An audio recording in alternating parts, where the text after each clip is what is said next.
what they already have. This is one of the cruelest forms of psychological suffering a human being can experience because it disguises itself as drive, when in reality it is a quiet, lifelong starvation that no amount of external success can ever feed. They look at their accomplishments and feel nothing. They look at their relationships and feel nothing.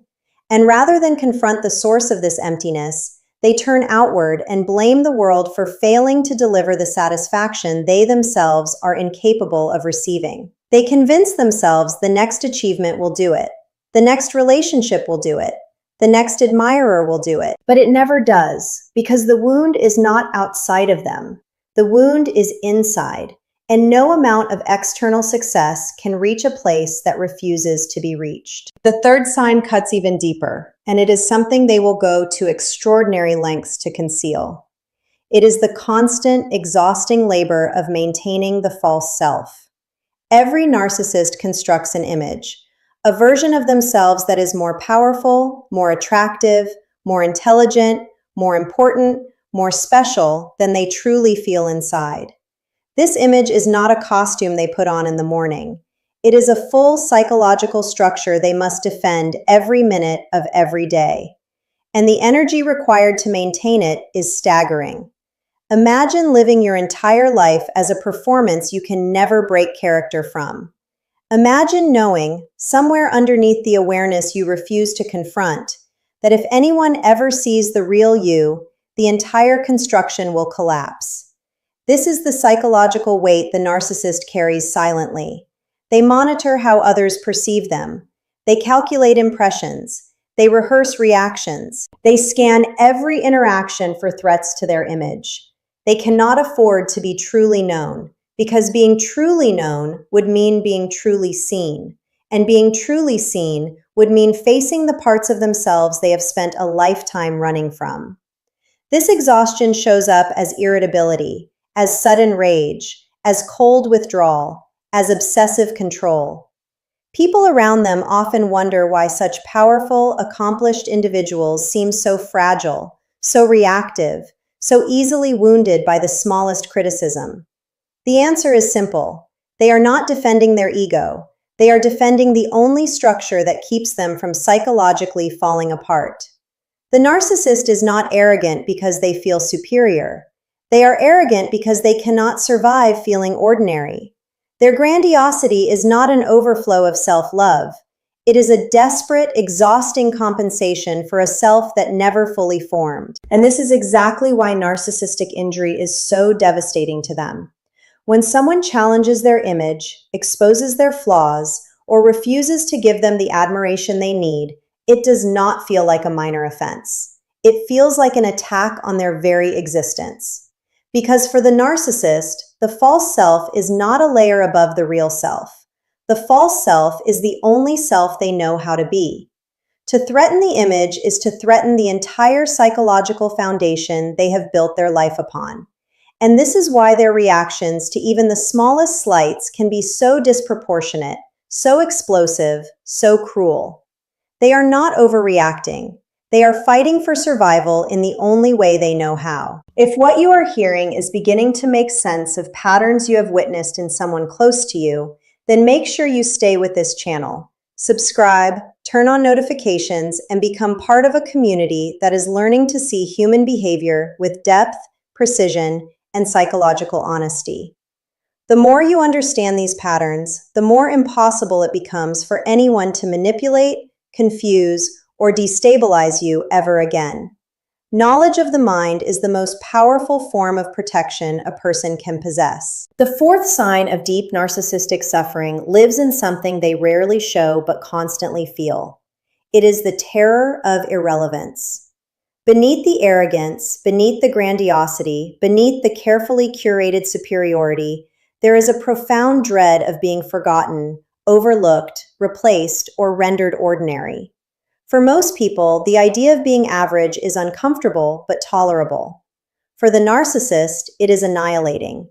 Because their identity is built on being special, being chosen, being above, being exceptional, the possibility of being unremarkable feels like psychological death.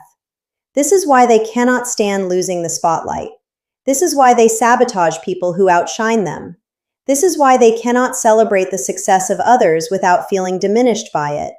This is why aging is particularly brutal for them, because aging strips away many of the external markers they once relied on to feel superior. Their beauty fades, their power shifts, their relevance gets challenged by younger, newer, more vibrant figures. And as these external sources of validation begin to dissolve, the suffering they have been outrunning their entire lives begins to catch up to them.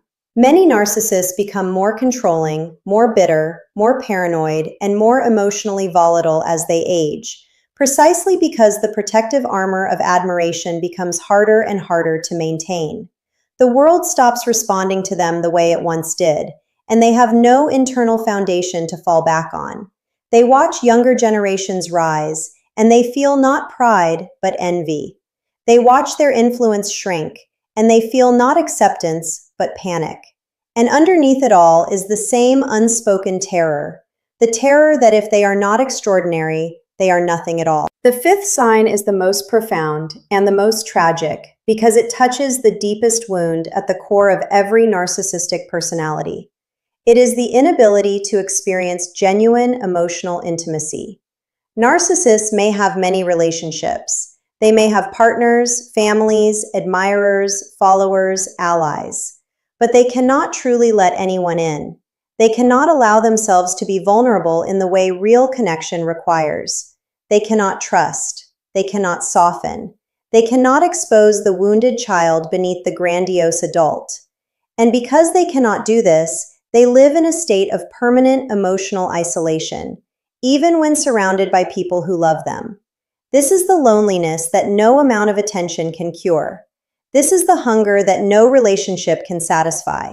They reach for connection through control, through seduction, through manipulation, through dependency, but never through authentic emotional exchange. And so every relationship eventually leaves them feeling more empty than it found them, because what they actually need is something their psychological structure will not allow them to receive.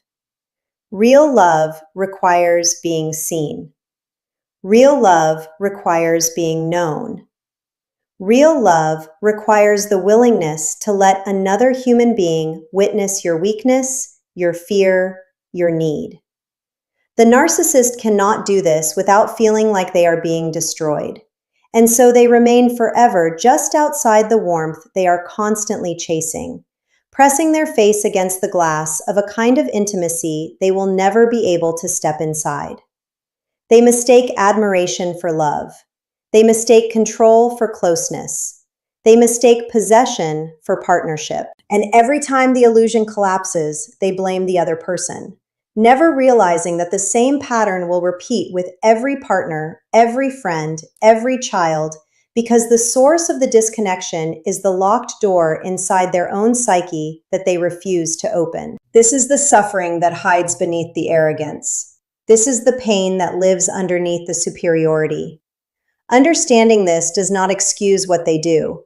It does not erase the harm they cause. But it does something equally important. It frees you from the illusion that they are powerful. It dismantles the myth that they are winning at life. It reveals that the people who seem most untouchable are often the ones most quietly tormented by themselves. And once you see this, the spell breaks. The fear they once inspired in you begins to fade. The control they once exerted over your emotions begins to loosen, because you finally see them for what they truly are, which is not a god, not a monster, not an unstoppable force, but a wounded human being trapped in a structure of their own making. And when the mask begins to crack, when the admiration fades, when the audience disappears, when rejection arrives, when exposure becomes inevitable, when abandonment strips away the final layer of protection, what emerges from underneath is not strength. It is collapse. It is depression they cannot name. It is rage they cannot regulate. It is shame they cannot face. It is grief for a self they were never allowed to become. This is why narcissistic collapse is one of the most psychologically violent experiences a human being can go through. It is not simply a setback.